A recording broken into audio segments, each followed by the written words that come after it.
October 26 വിശുദ്ധ എവറിസ്തൂസ് പാപ്പായെ ഓർമ്മിക്കുന്ന ദിവസമാണ്. വിശുദ്ധ ക്ലെമൻ്റ് മാർപ്പാപ്പയുടെ പിൻഗാമിയായിട്ടാണ് എവറിസ്തൂസ് പാപ്പ ബെത്ലഹേമിൽ നിന്ന് അന്ത്യോക്യയിൽ കുടിയേറിപ്പാർത്ത ഒരു യഹൂദൻ്റെ മകനാണ് അദ്ദേഹമെന്ന് പറയപ്പെടുന്നു.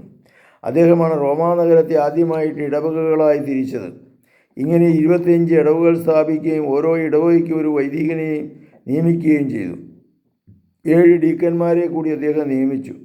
ഡിസംബറിലാണ് വൈദിക പട്ടം നൽകിയിരുന്നത്.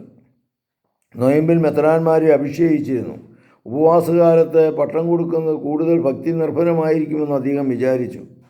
ശ്ലേമോൻ ജെറുസലേം ദേവാലയത്തിൻ്റെ പ്രതിഷ്ഠയ്ക്ക് നിയോഗിച്ച പ്രാർത്ഥനയ്ക്ക് തുല്യമായി ഒരു പ്രാർത്ഥന അദ്ദേഹം പള്ളിക്കുദാശയ്ക്ക് ഉപയോഗിക്കുവാൻ തുടങ്ങി. വിശുദ്ധ കുർബാനയോടുകൂടി കുദാശകർമ്മത്തിൽ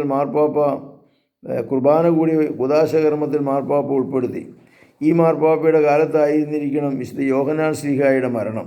പ്രാചീന ഗ്രന്ഥങ്ങളിൽ എവറിസ്തൂസ് പാപ്പായെ രക്തസാക്ഷി എന്നാണ് വിളിച്ചിരുന്നത്. അപ്പസ്തലന്മാരുടെ ശിഷ്യന്മാർ ഭാവി ജീവിതത്തെപ്പറ്റിയുള്ള ചിന്തയിൽ അഗാധമായി മുഴുകിയിരുന്നതിനാൽ അവർ ആണെന്ന് പോലും തോന്നിയിരുന്നില്ല. ക്രിസ്തു നമ്മെ ഒന്നിനും നിർബന്ധിക്കുന്നില്ല. നാം നൽകുന്നത് അവിടുന്ന് സ്വീകരിക്കുന്നു. നമ്മൾ പൂർണ്ണമായി നമ്മെ തന്നെ അവിടത്തേക്ക് സമർപ്പിക്കുന്നുണ്ടെന്ന് കാണാതെ അവിടുന്ന് തന്നെ പൂർണ്ണമായി നമുക്ക് നൽകുന്നില്ല. ആവിലായ വിശുദ്ധ ത്രേസ്യ പറയുന്നതാണ്.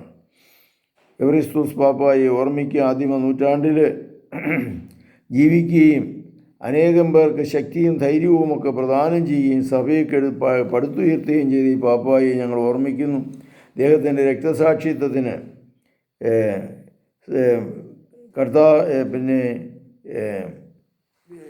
കർത്താവെ ഫലം നൽകണമേ, ഞങ്ങളെ ശക്തിപ്പെടുത്തണമേ. നമ്മുടെ കർത്താവ് ഈശോമിശിഹായുടെ കൃപയും പിതാവായ ദൈവത്തിൻ്റെ സ്നേഹവും പരിശുദ്ധാത്മാവിൻ്റെ സംസർഗവും നിങ്ങളോടുകൂടി ഉണ്ടായിരിക്കട്ടെ, ഇപ്പോഴും എപ്പോഴും എന്നേക്കും. ആമേൻ. ഈശോമിശിഹായ്ക്കും സ്തുതിയായിരിക്കട്ടെ.